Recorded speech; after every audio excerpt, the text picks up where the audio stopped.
Pasamos a la segunda presentación, titulada ¿Tienen los pacientes VIH mayor riesgo de infección por el virus de hepatitis C? Resultados de un metaanálisis que lo presenta Pedro López López. Buenas tardes. El virus de la hepatitis E es una de las principales causas de hepatitis aguda en todo el mundo. La infección por este virus en personas que viven con VIH puede tener peor pronóstico. Concretamente, las personas inmunocomprometidas tienen mayor riesgo de desarrollar hepatitis crónica por virus de hepatitis E y una rápida evolución a fibrosis, cirrosis y un aumento del riesgo de presentar descompensaciones.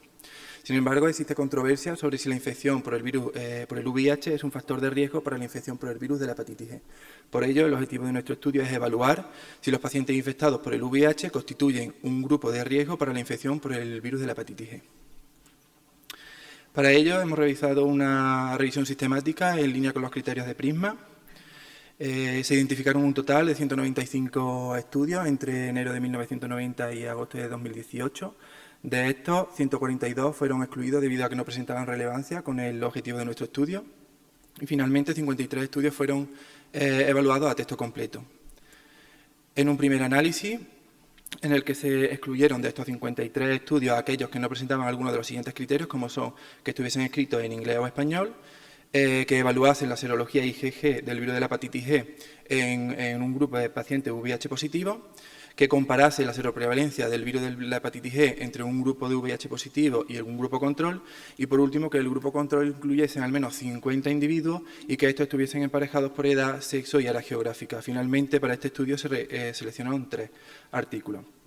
Y por otro lado, un segundo análisis en el que se utilizaron estos mismos criterios de exclusión, a diferencia de que el grupo control no tenía por qué estar emparejado por edad, sexo y área geográfica, seleccionándose finalmente 17 artículos. Pues bien, en ambos metaanálisis se calculó los ratios, el intervalo de confianza y los valores de P, además de la heterogeneidad entre los estudios mediante el estadístico I cuadrado. Un I cuadrado inferior al 25%, se considera que la heterogeneidad entre los estudios es baja y, por tanto, el método de análisis recomendado es el de efectos fijos. Mientras que un I cuadrado por encima del 75% se considera que la heterogeneidad entre estudios es alta y, por tanto, el método de análisis en este caso sería el de efectos aleatorios. Además, se evaluó el sesgo de publicación mediante el gráfico en embudo, todo ello utilizando el software de Redman. Bien, en cuanto al primer metaanálisis, en el que se seleccionaron 3 artículos, se realizó en primer lugar, por efectos fijos, en el que se identifica un O-ratio de 0.87 con un intervalo de confianza, el cual incluye el 1. Por tanto, no observamos que hubiese diferencia de riesgo de infección entre el grupo control y el de VIH positivo. Además, debido a la heterogeneidad identificada como moderada, se realizó el análisis mediante efectos aleatorios, observándose un OR similar, sin encontrar diferencia entre ambos metaanálisis.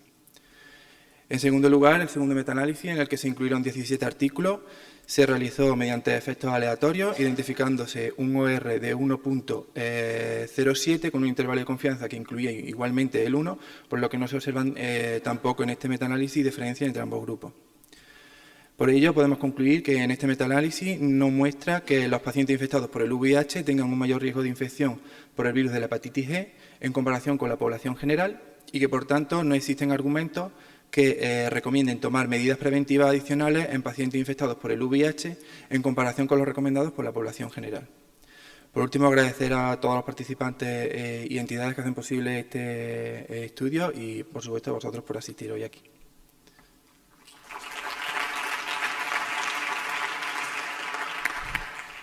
Gracias, Pedro. ¿Alguna pregunta?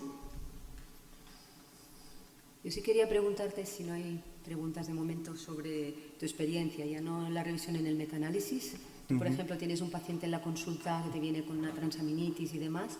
¿Qué prevalencia vas encontrando? Yo es que no soy clínico, entonces no paso consulta a los pacientes. Disculpe. No sé si a lo mejor alguien... Sí, ¿Alguien que quiera? Sí, la prevalencia en nuestro medio, como los datos que ha mostrado el doctor Juan González esta mañana y que se presentarán en el próximo CROI, la prevalencia de infección está en torno al 20%, con una incidencia del 5% por cada 100, aproximadamente 5 pacientes 5 casos por cada 100 pacientes años. En nuestro hospital, el Reina Sofía de Córdoba, es la principal causa de hepatitis aguda por cualquier causa, sobre todo representando en la serie que tenemos el 25% de hepatitis de la causa hepatitis aguda y el 53% de causa vírica. Es decir, que en nuestro medio es muy importante a tener en cuenta. Y yo creo que además que esto es extensible no solo a Córdoba y Andalucía, que es donde tenemos más experiencia, sino al resto de España. ¿Creéis que incluso estos datos infraestiman un poquito la realidad, ¿no? Porque igual no se tiene tan presente la hepatitis aún, ¿no? ¿O sí? Sí, vamos, claramente la hepatitis está subestimada en el hecho de la detección de hepatitis aguda. De hecho, nosotros que apoyamos a nuestro laboratorio que apoya al Hospital Reina Sofía, de hecho detectamos muchas hepatitis agudas por hepatitis E que antes no se filiaban.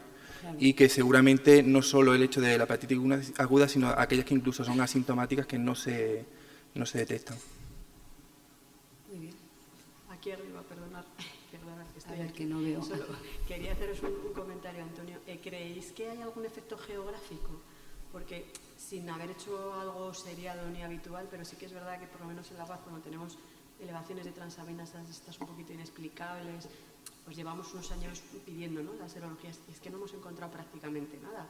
Entonces, ¿pensáis que hay algún fenómeno más local en el contagio y que pueda influir? Yo creo que sí, porque además, no solo en La Paz, compañeros del 12 de octubre en Madrid les pasa igual, no lo encuentran. Con la cohorte que tenemos nacional, no es que no quieran incluir casos, es que no detectan tantos casos como detectamos en Andalucía. La diferencia geográfica sí se ha visto en otros países, por ejemplo en Francia, en el que se asocia, hay más casos en el sur que en el norte, y en España parece que es lo mismo. En otro trabajo que realizamos de factores asociados a la incidencia de infección por el virus de la hepatitis en pacientes infectados por el VIH, el principal factor de riesgo era que el paciente viviese en un medio rural, que es mucho más frecuente en zonas como por ejemplo Andalucía o también en Galicia, ¿no? Y quizás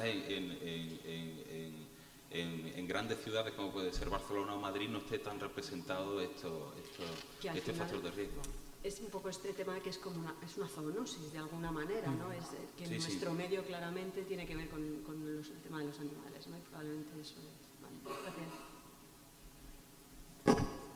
Muy bien, pues muchas gracias, Pedro, y a tu compañero también.